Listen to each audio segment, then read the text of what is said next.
एक बहुत अच्छे साधक ने एक बार हमसे आकर पूछा,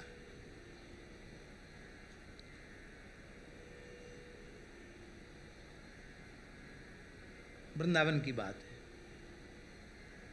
उन्होंने पूछा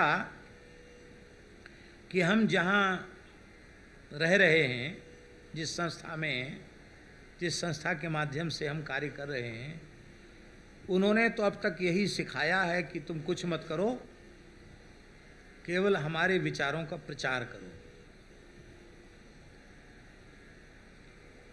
प्रचार करो, प्रचार करो, और फिर यहाँ कोर्स पूरा करो तो तुमको यहाँ फिर प्रचारक बना दिया जाएगा, इसके बाद तुमको विदेश भेज दिया जाएगा, फिर अंतर्राष्ट्रीय स्तर पर तुम कार्य कर पाओगे।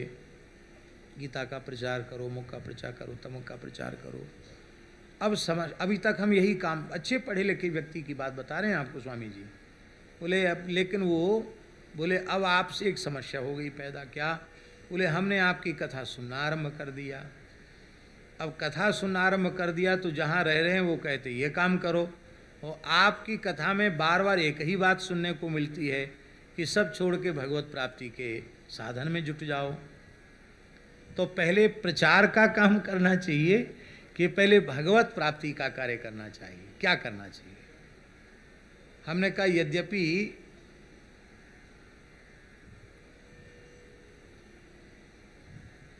जो लोग अपने अपने विचार से कहेंगे उनका हम कोई खंडन बंडन नहीं करते हैं, लेकिन यदि हमसे पूछो तो प्रचार प्रसार का कार्य भी प्रवृत्ति का कार्य है, और प्रवृत्ति का कार्य बंधन कारक है।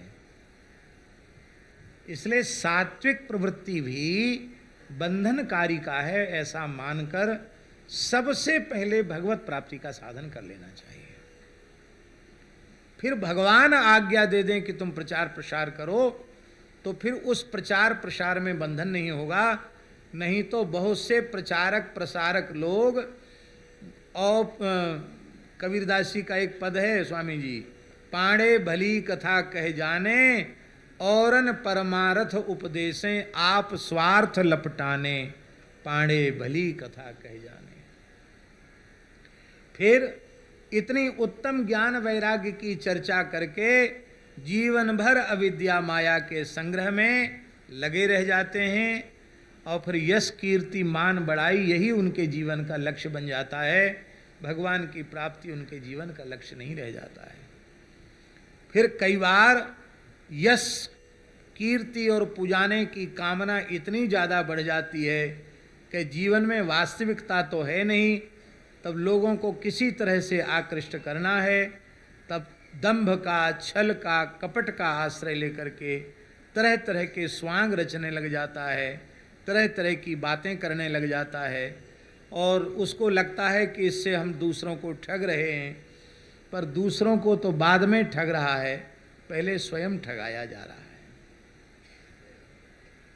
इसलिए सर्वोत्तम बात तो यह है कि पहले कार्य में भगवत प्राप्ति के साधन में लगे, अथवा कोई ऐसे भगवत प्राप्त समर्थ महापुरुष हों जो साधन के रूप में आपको आज्ञा दे दें कि अब तुमको हम ये साधन बता रहे हैं, यही काम तुम करो, तो उनकी आज्ञा मानकर प्रवृत्त हो जाओगे तो भी कुछ नहीं बिगड़ेगा।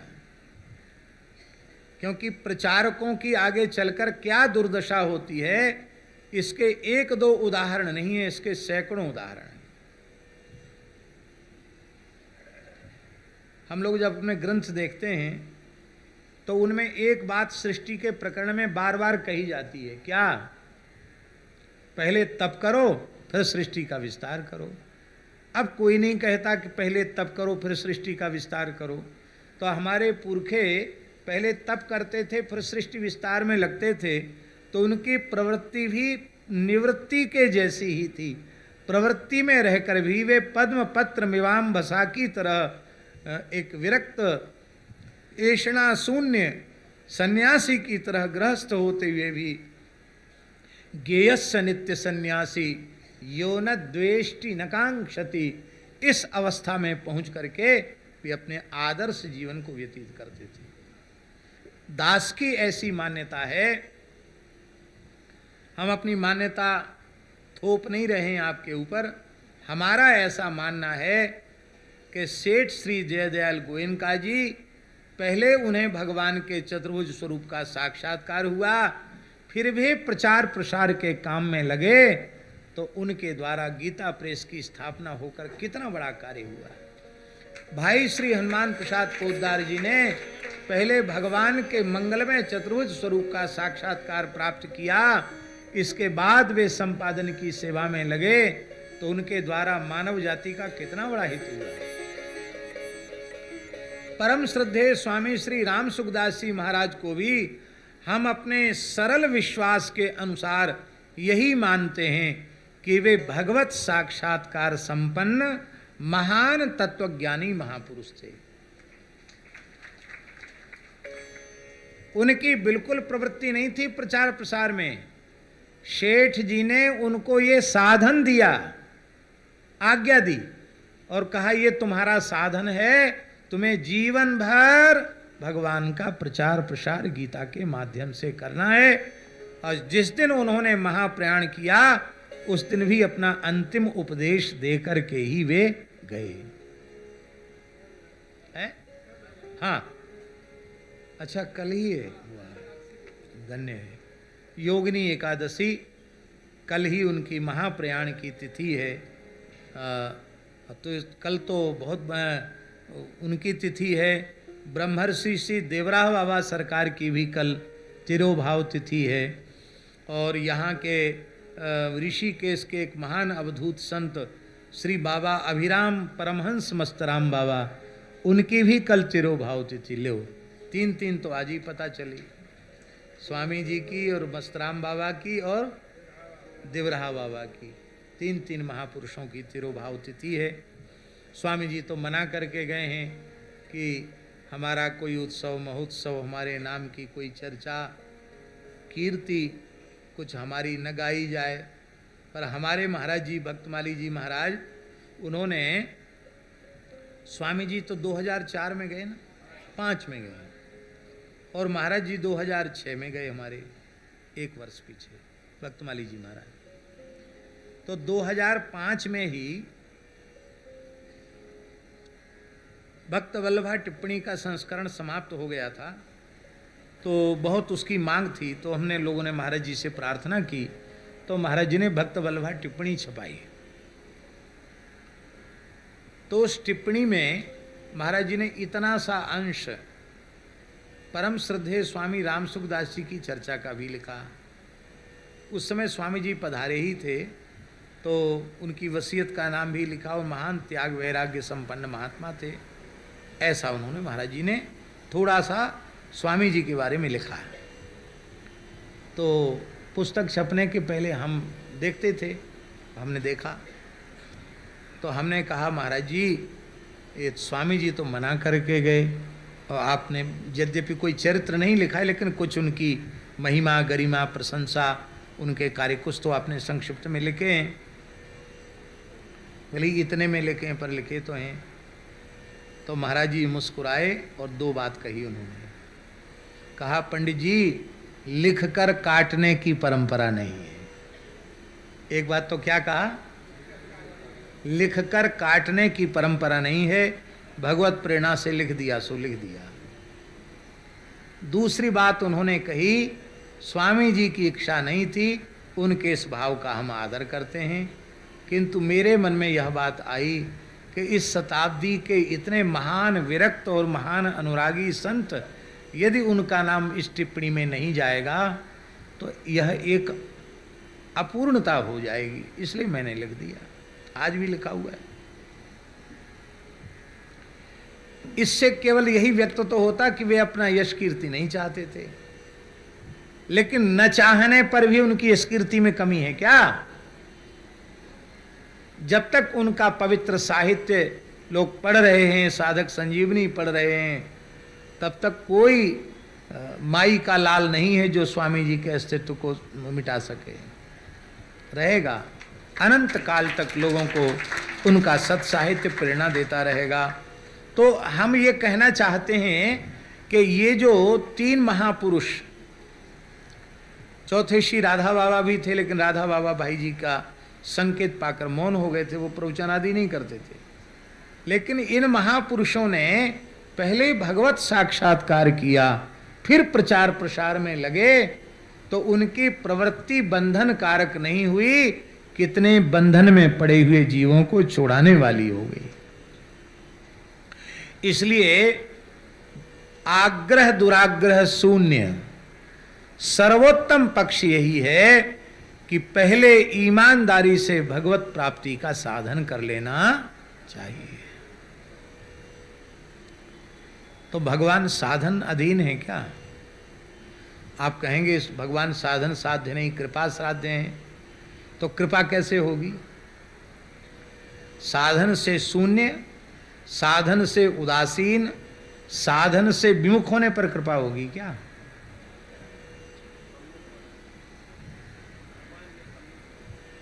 गोस्वामी जी के शब्दों में,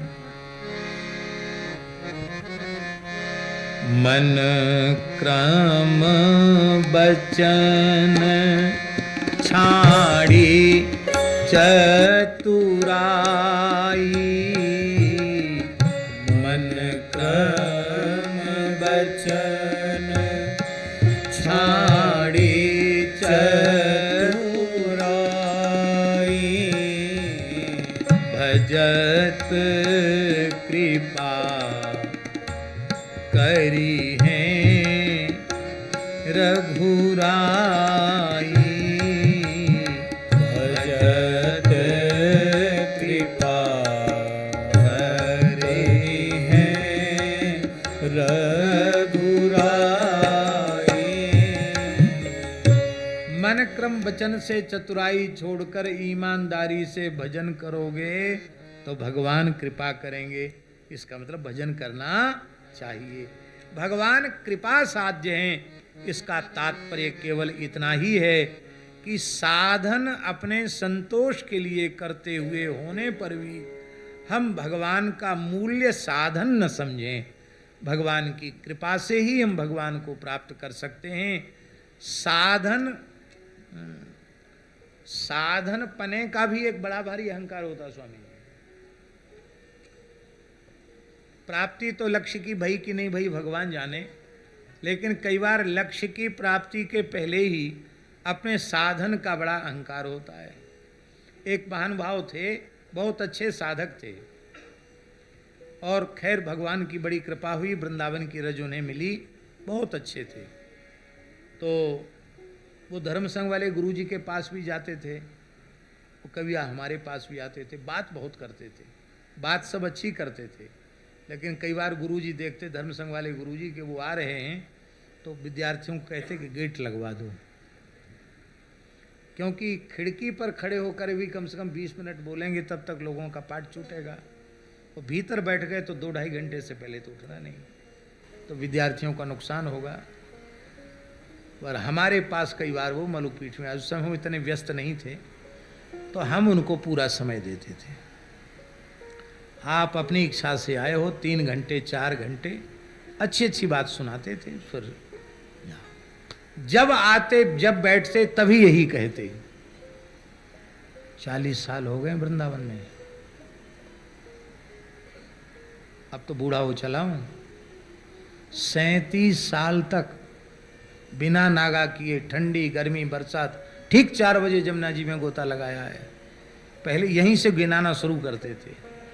15-20 मिनट तो वो अपने साधन की चर्चा करते थे, इसके बाद फिर दूसरी चर्चाएं शुरू करते थे। तो हम प्रसन्न होते थे उनके, भाई बहुत अच्छी बात है, आपका जीवन सफल है। और बहुत अच्छी अच्छी, कई बार तो बहुत अच्छी अच्छी बात कहते थे। बोले महाराज सदग्रंथ का आश्रय लो, हरिनाम का आश्रय लो, किसी बाबा जी के चक्कर में मत फंसो। अच्छे संत मिले तो बात अलग है। वैदिक सदाचार की प्रतिष्ठा जिनके जीवन में है, भगवत प्राप्ति का चरम लक्ष्य जिनका है, और उसके अनुरूप जिनका जीवन है, ऐसा तुम्हारी समझ में आवे कि हम भगवान की ओर इनका संपर्क प्राप्त करके बढ़ पावेंगे तो संग करो, नहीं तो मत करो। तो उन्होंने कहा कि एक महात्मा के पास हम गए कि हम इतने दिन हो गए वृंदावन में रहते हुए, हमको भगवान का प्रेम नहीं मिला, हमको कोई साधन बताओ। तो बोले तुम मुगले आजम नाम की कोई सिनेमा है उसको देखो। अब मैं तो पहली बार ही सुना मुगले आजम नाम की कोई सिनेमा है। तो उन्होंने कहा कि मैं तो साधक हूँ, मैंने आज तक कोई चलचित्र सिनेमा देखा नहीं। बोले इसलिए तो प्रेम से वंचित हो, इसीलिए प्रेम से वंचित हो, एक बार मुगले आजम देखो। बोले मेरी श्रद्धा थी, तो मैं इस समय वृंदावन में कोई सिनेमा घर नहीं था, तो मैं मथुरा सिनेमा देखने गया मुगले आजम, लेकिन मेरे को समझ में नहीं आया। मैंने कहा हमारे तो प्रेम जगा नहीं। बोले बार बार देखो। तो बोले फिर मैंने उनको नमस्कार कर लिया, फिर मैं इसके बाद उनके पास नहीं गया।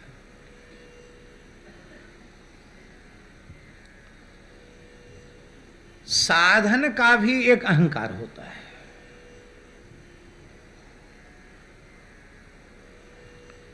साधन शरीर से बना, इंद्रियादि से बना, पर साधन करने की शक्ति कहां से आई? साधन की सामर्थ्य कहां से प्राप्त हुई?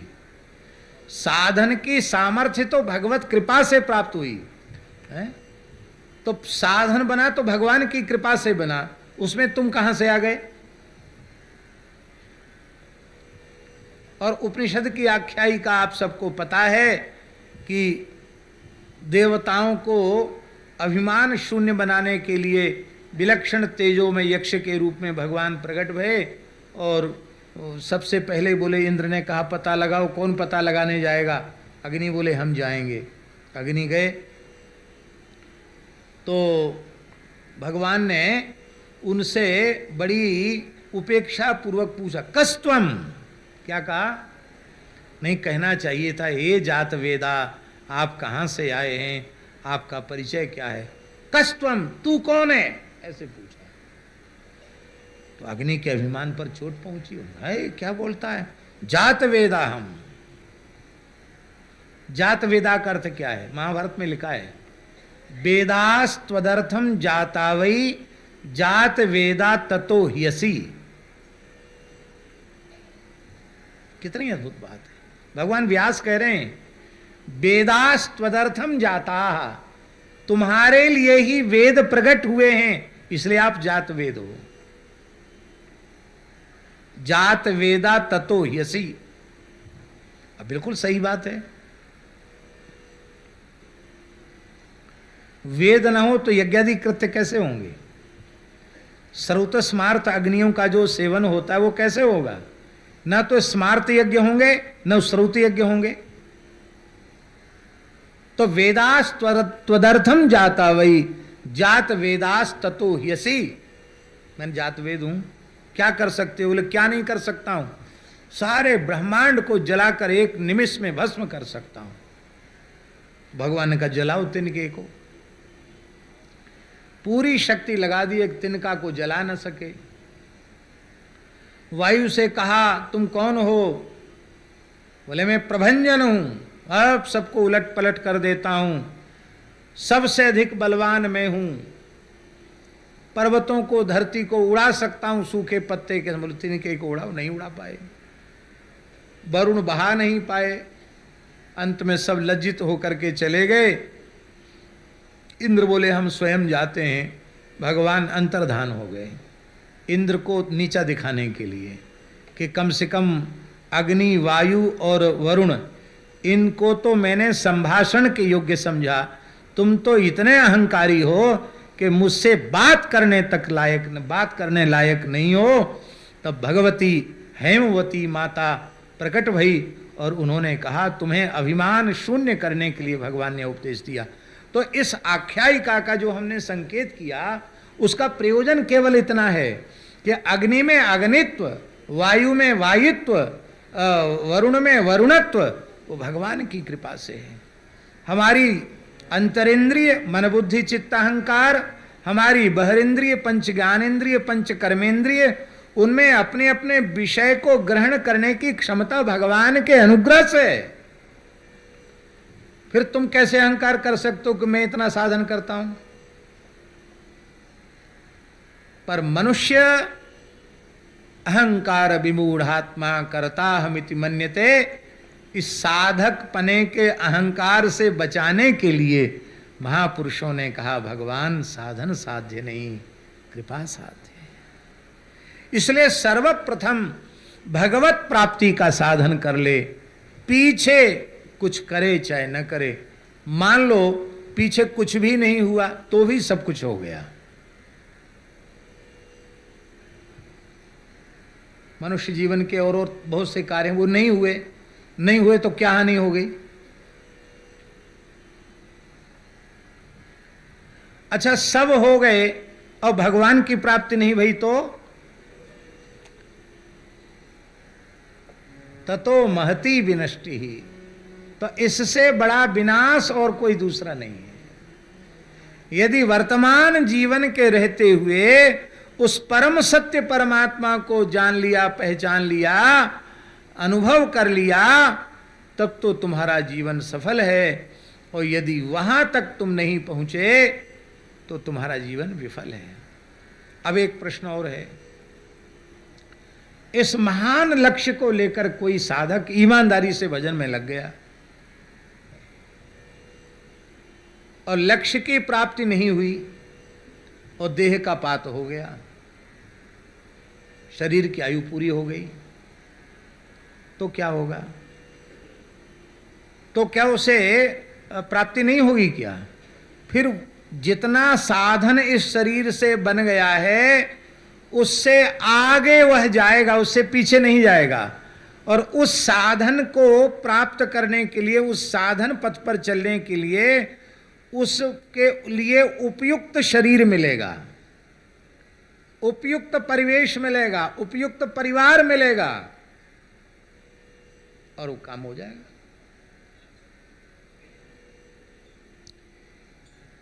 बहुत से लोग होते हैं वो एक ही परिवार में पैदा हुए हैं पर उनका बाल्यकाल से जीवन अलग प्रकार का है और उन्हीं के सहोदर भ्राता या भगिनी हैं, उनका जीवन अलग प्रकार का है और पिता माता एक ही है।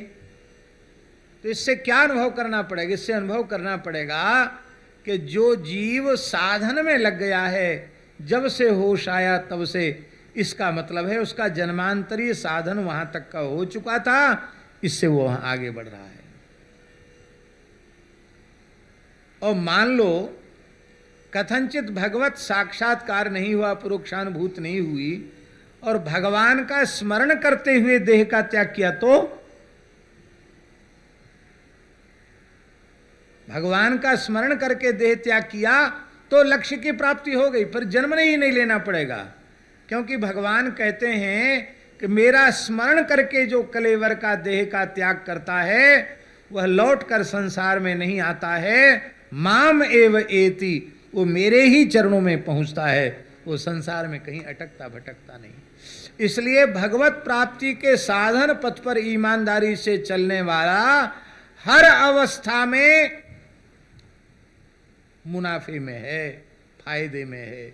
और भगवत प्राप्ति के साधन पथ पर जो नहीं चल रहे हैं वो हर स्थिति में घाटे में है।